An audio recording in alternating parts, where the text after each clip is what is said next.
Hello all, welcome back to my new vlog. तो ये video Navratri की नवमी वाले दिन का है। कहते हैं ना, पर्स में कभी कभी पैसा रह जाता है, तो उसी तरह ना हम कंटेंट क्रिएटर के फ़ोन में कभी कभी वीडियोस रह जाता है। तो ये मेरे लिए किसी खजाने से कम नहीं था, तो मैंने सोचा चलो आज आप लोगों के लिए वीडियो डाल देती हूँ। शायद मिस कर गई थी।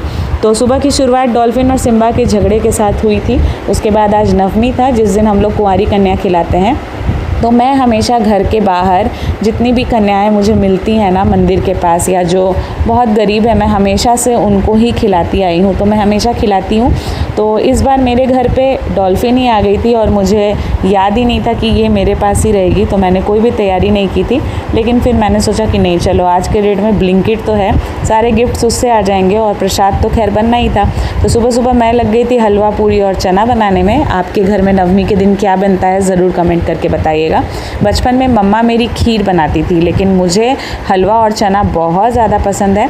मैं भी बचपन में जहाँ जहाँ खाने जाती थी ना, वहाँ मुझे हलवा और चने ही मिलते थे। तो मैं भी जब से नवरात्रा करने लगी तो मैं हलवा, चना और पूड़ी बनाती हूँ। तो यहाँ पे मेरा सारा प्रसाद बन चुका था। फिर मैं लग गई थी पूजा करने में। माता रानी की पूजा मैंने खुद माता रानी की भक्त के साथ की, मतलब कि डॉल्फिन और सिम्बा मेरे यहाँ खुद ही, मैंने कहा माता रानी और भैरव बाबा खुद ही विराजमान है, दोनों साथ में ही मेरे पूजा भी कर रहे थे माता रानी की। और आज माता रानी को हम खोइचा देते हैं, मतलब कि आखिरी दिन है आज माता रानी का। दशमी के दिन विदाई हो जाती है। तो आज ही 11 बजे से दशमी भी लग गई थी, तो मैंने उन्हें खोइचा भी दे दिया। और फिर ये जो जई हम उगाते हैं, इसे हम अपने कान में लगाते हैं, अपने तिजोरी में, अपने किचन में, जहाँ जहाँ रख सकते हैं वो सारा निकाल के रख दिया मैंने। उसके बाद बारी थी अब कुंवारी कन्या खिलाने की। तो मैंने डॉल्फिन का सबसे पहले पैर धोआ और उसके बाद उसे आलता लगाया। आलता मेरी बेटी को बहुत ज़्यादा पसंद है, तो उसको मैं भर भर के आलता लगाती हूँ। कोई पतला वाला डिज़ाइन उसे नहीं पसंद। फिर मैंने उसे टीका निकाला और इन चीज़ों में ये बड़ी खुश होती है, ये बिल्कुल मेरे जैसी है और इसे भी पूजा पाठ बहुत ज़्यादा पसंद है। बहुत प्यारी लग रही थी।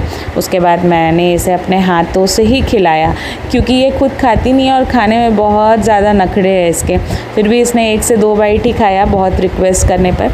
तो ठीक है, माता रानी खुश हुई मुझसे। और ब्लिंकिट से मैंने माता रानी के लिए बहुत सारी चीज़ें मंगा दी थी, जिसमें एक लिपस्टिक भी था, क्योंकि ये बहुत ज़्यादा मेकअप को लाइक करती है। इतनी छोटी सी है बट फिर भी।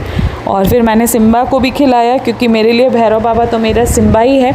मेरा सारा दुख तो इसी ने हर लिया है। उसके बाद मैं और अथर्व निकल गए थे हल्का सा झांकी देखने के लिए। झांकी नहीं, दिन वाला झंडा।